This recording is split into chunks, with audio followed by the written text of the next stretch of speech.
Post to your profile. Share via email. Report story. Chapter 9 The Fault in Our Lens Epilogue. Another funeral. One more in a litany of sorrowful events over the years. Somehow, though, Ochako thinks this one is not quite as sad as most of the others. Maybe it's the distance. The fact that she hasn't attended one in several years, now, makes it easier to focus on the happy memories instead of the grim fact that they are cataloging yet another loss. And as she clutches Izuku's hand in her own, Ochako only hopes her husband can find strength in her presence as he says his final goodbye to the first person who ever loved him.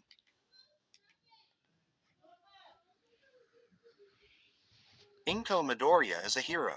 Ochako owes so much to her son, and even more to the loving and empathetic person who raised him. As her ashes are laid to rest, the woman responsible for bringing Deku into the world and gifting him to a nation tearing itself apart, is treated with reverence and respect. It's a humbling thing to realize so many people have quietly understood her sacrifices as she worried over her boy and the man he became in terrified silence. It is not kind, what society has asked of her or Izuku, but they both rose to the occasion each and every time they were needed. Again and again they forsook their own needs and wants in order to offer strength and stability to the world around them.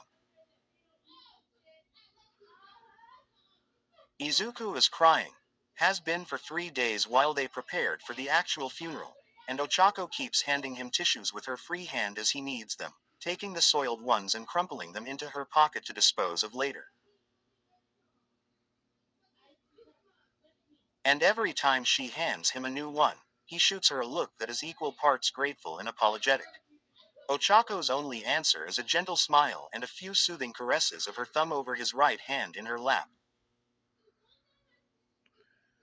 She remembers how difficult it was to say goodbye to her own parents, sitting alone in a crowd of mourners without anyone to hold her hand or give her tissues. And she is glad Izuku does not have to face his sorrow with the same loneliness. She is grateful she is with him to offer all the support and love he needs. Ochako wonders, sometimes, about what an afterlife might look like, though she's never considered the concept too deeply. It's too frightening. She does not like being reminded that she cannot stay here with Izuku forever. So she doesn't know, really, what happens after we die, but she hopes it is something beautiful. She hopes that Inko Midoriya is blooming like a cherry blossom or blazing a trail across the sky as bright as any comet.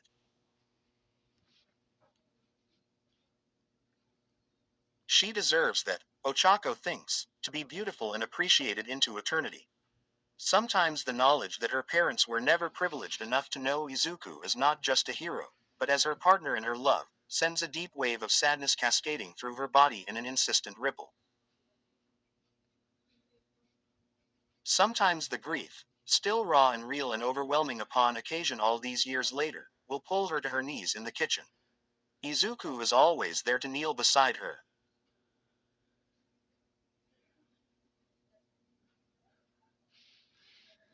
To wrap his mismatched arms around her like a blanket and murmur reassurances into her hair.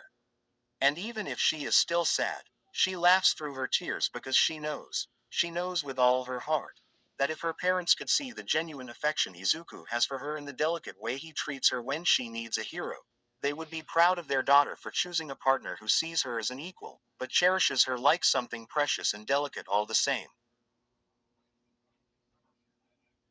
She's trying to do that for him. Now exactly what he does for her when she is overcome by the weight of her losses. Picking up the pieces of his shattered heart in their bedroom.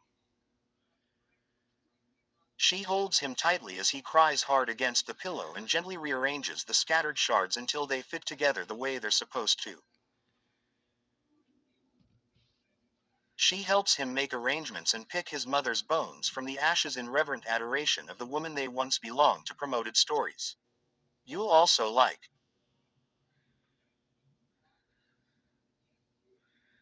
free Oni Shots 150K3K. This is a collections of free Ex-readers. Requests on this are now closed. Zero Deku Onishots 31.6K 798 because of circumstances, this book won't be continued unfortunately.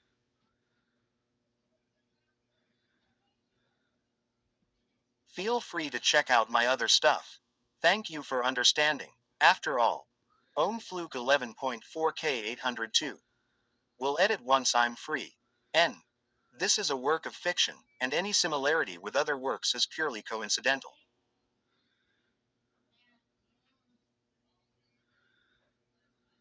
Excuse grammatical errors and misspellings. Eng. Mirko X Shy Male Reader 177K 1.1 Key. Don't own MHA.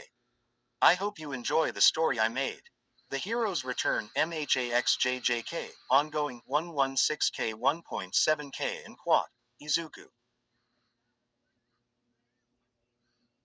Midoriya, after being betrayed and killed, vanishes leaving hurt people behind.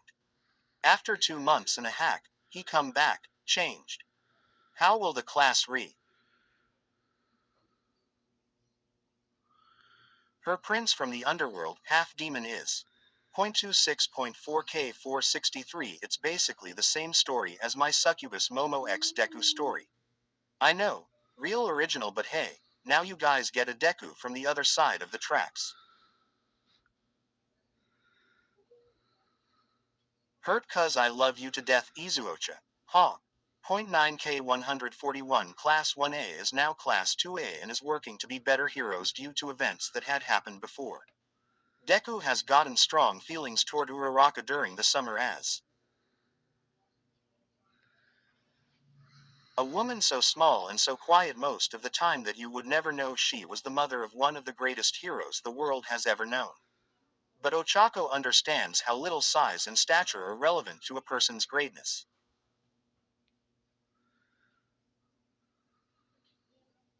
When cataloging grace and fortitude, it is the depth of someone's compassion and resilience that matter. Ochako knows Inko's strength because she imbued it in her son, and she has to stop herself from pressing a palm to her belly as she considers how many other generations will benefit from a small woman's inner strength. Inko's final few years were difficult. Her joints rebelled heartily against gravity and the passage of time, eventually making it impossible for her to walk up the stairs to her apartment.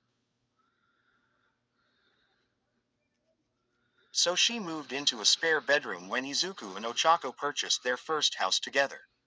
And Izuku laughed and blushed and could not believe how lucky he was to have the two most important people in his life with him under the same roof.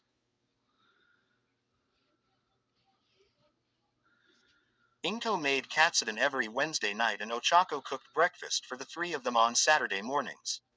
And for a few blissful, wonderful years, that was their life, an adoring family to come home to between long and exhausting rescue missions or black market weapons busts. When one of them was injured on the job, Inko would gently scold them even as she nursed them carefully back to health. And it made their work easier, knowing they were coming home to something so beautiful and pure and right. Ochako knows her memory has softened some of the more difficult parts of their past. When she thinks back on their years together, the ones before them seem less important. Like an interlude most people forget about after the play has finished. Maybe that is time's greatest gift, letting the joy and love shine bright as the sun as the bleaker months and days retreat slowly into shadow, shrunken and almost forgettable. She knows the years that bracketed Shigaraki's defeat were dark and difficult, punctuated by heavy losses and dismal undertakings. But seeing where they've ended up makes all the struggle feel more worthwhile than her 18-year-old self would have ever thought possible. Izuku is still a hero. He still worries every moment of his life that he will misstep and his flaws will be spread wide across the world for everyone to see. He is terrified that one day he will make a mistake so grave and unforgivable that all the good he's done will be reduced to a grim catalogue of his shortcomings. Ochako assures him the commission is better now, more secure, and that a single error will not be enough to send the world sprawling back into chaos. But Izuku Midoriya has always carried the world's burdens on his shoulders, even before he was asked to. And no matter how carefully she words her reassurances, she cannot change the things that make him fundamentally himself. Not that she wants to, anyway, because those are the things she fell in love with in the first place.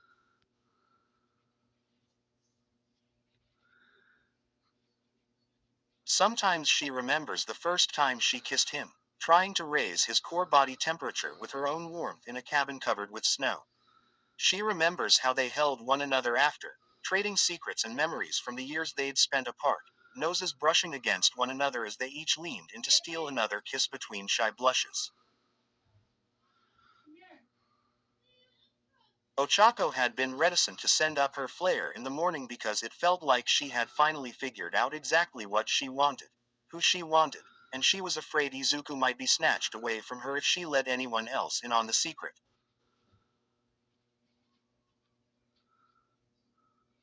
But they'd had more work to do, more survivors to find, more victims to pull from the wreckage so they could be given proper burials. She'd spent 2 long weeks in the mountains after the initial rescue, staying at 13's house as Uravity helped rebuild the ruined villages.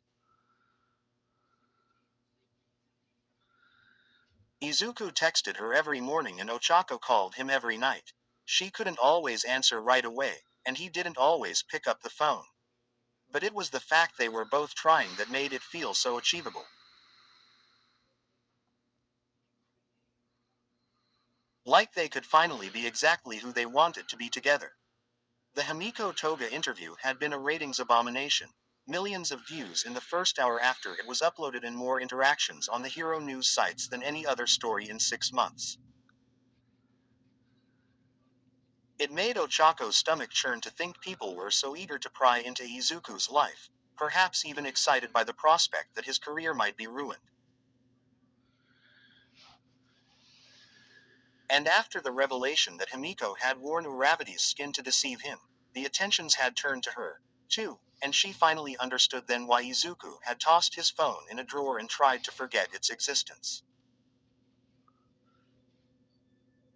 She'd been forced to hire a PR representative for the first time in her life just to wade through all the requests for comment and threatening or pornographic emails she received. The inquiries about her relationship status were less than thrilling, especially because at the time she hadn't really known whether she had one to report.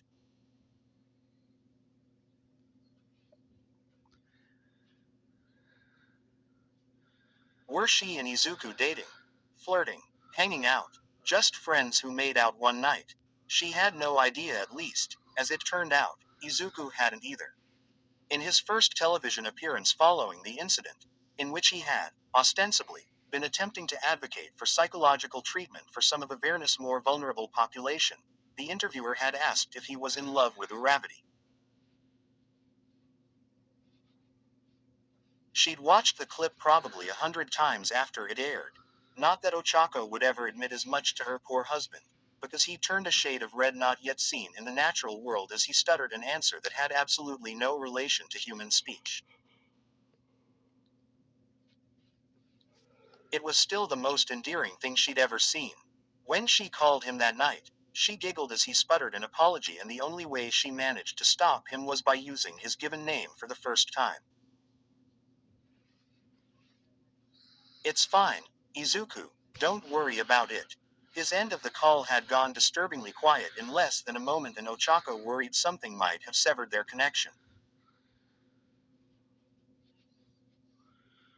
Izuku, are you still? I'm here, Ochako, he said deliberately.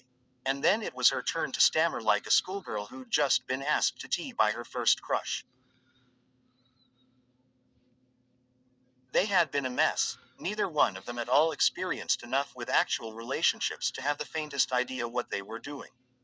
But they'd figured it out, eventually. Together. And then they learned to navigate the rest on the fly.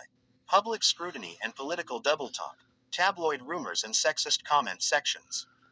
They were a team again, and nothing could stop them unless they allowed it to. Izuku continued fighting for what he believed in, compassion and empathy, even when the Hero Commission disagreed with his approach. It was easier, Ochako expected, for him to stand up for his ideals when he knew she was there to support him. And when he learned to rely not just on her, but on his fellow heroes to help bear the torch, the entire world opened up. Deku wasn't the only hero who had dedicated himself to protecting people. He couldn't be the only one expected to maintain the trust and confidence of civilians. It took a long time, and several extremely determined forehead flicks, for Ochako to drill that into his head, but eventually he'd gotten the message. Now he is free from the rigid conformity the Commission once demanded of him. He still supports them, still espouses many of their ideals and helps advance their agenda. But when he disagrees, he has the confidence to say so. It's the same determination she saw the first time they teamed up at UA, and it still sends Ochako's insides swirling like a kaleidoscope of butterflies. The funeral service continues on. The sickly sweet smell of incense drifts across on a breeze interrupted only by their prayers. When the priest gives Inko her new name, Izuku's legs shake. His whole body rebels against the idea that his mother is not longer Inko Midoriya, but some other being who has never held him in her arms or thanked him for being her hero. Ochako releases his hand to bring both her palms up to his face and turn him to look at her. "It's okay. I'm right here," she says, and he nods to let her know he can hear her through the tears before she presses their foreheads together in a tender gesture. She knows there are cameras here, knows that tonight or tomorrow this intimate moment between the two of them will saturate social media in a way that feels gratuitous and vulgar. But that doesn't stop her from pressing her lips against his gently. It doesn't stop her from running her fingers through his hair or brushing his tears from his cheeks with her thumbs. Because even if these precious things that should be private cannot always belong to only them, that doesn't make them any less important in the moment. The last time Ochako spoke with Inko, the woman was lying in a hospital bed. Nurses administered painkillers and made sure she drank her water, but everyone knew her time was close.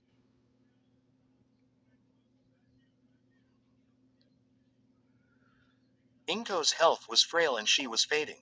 All that remained was the ability to keep her comfortable and remind her she was loved.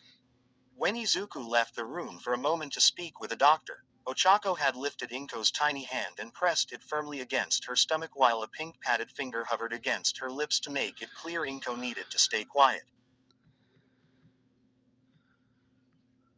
It took the older woman a moment to realize what her daughter-in-law was trying to tell her, but when her brain caught up with the subtle gesture and all that it meant, her face nearly split in half from the force of her smile.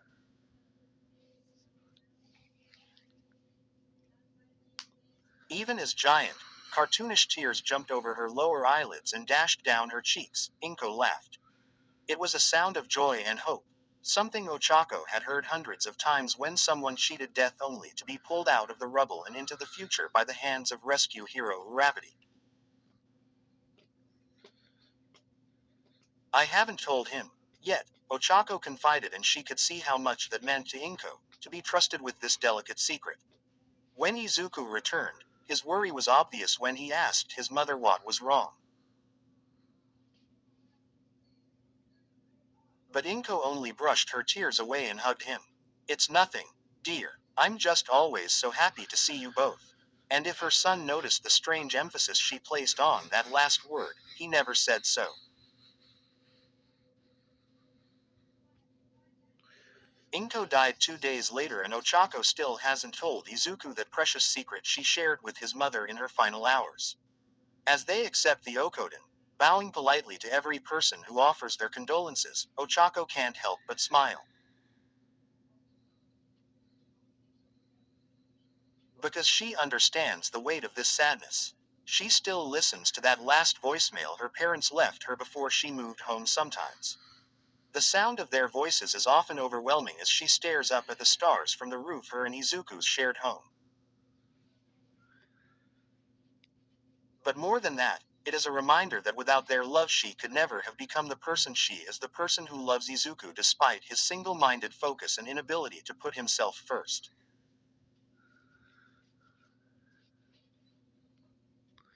The hero terrified victims call Uravati with hope and relief.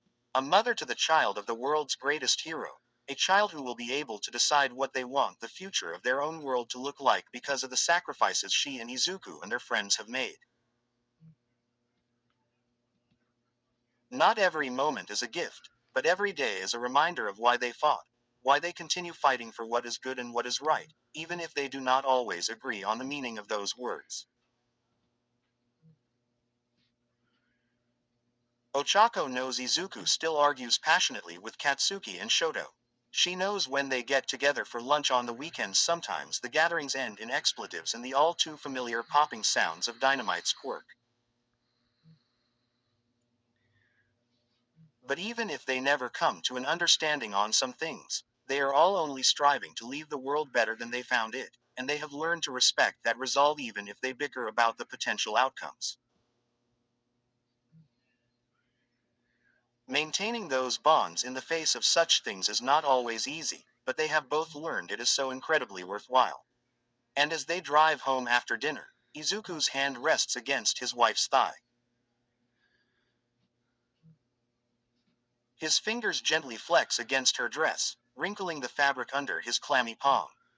His eyes are red-rimmed and glassy as he watches the headlights approach and disappear in his periphery. Ochako concentrates on the road, wielding the steering wheel of her father's truck like a pro, but she can't help stealing occasional glances at the man beside her. She doesn't how much longer she'll wait to tell him the good news. She wants to give him the time he needs to process his loss before she steals his attentions away to focus on their joy. But whenever she does tell him, she knows it will be a relief, a bright spot of hope against the backdrop of his recent grief. Izuku Midoriya will be a wonderful father because he had a mother who taught him everything he needs to know about loving and supporting his own child. In the wake of the PLF, Ochako never allowed herself to dream of a happy ending. It felt too cruel to consider she might have a life filled with all the good things her fallen comrades never got to experience. But the pain she remembers feeling so acutely in the months and years after Izuku left UA or after he killed a monster to save the world, fade away like the red taillights in her rearview mirror. Because she is focused on the road ahead and the future they can build together. She wonders if maybe the best way to honor the fallen has always been to move on, to create something new and beautiful from the destruction. When they reach their home and turn on the lights, Ochako can see the sheen of dried tears on Izuku's cheeks.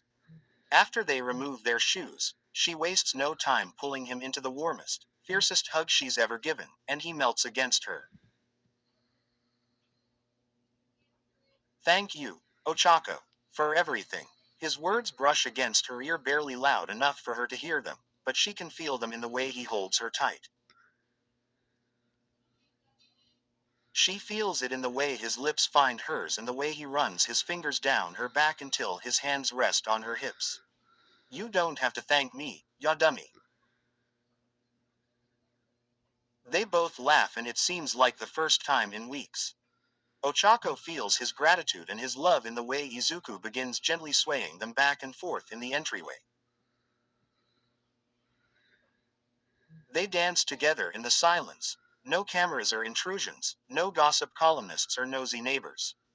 It is a serene, private moment. Just the three of them. And if there is an afterlife where Inko Midoriya is allowed to see her son, Ochako knows she will be proud of him today and every day that comes after. She knows Inko's heart will burst with joy as the two of them navigate parenthood and marriage and their careers and even the heavy and unfair expectations of the world. Because they will do so together. Where stories live. Discover now.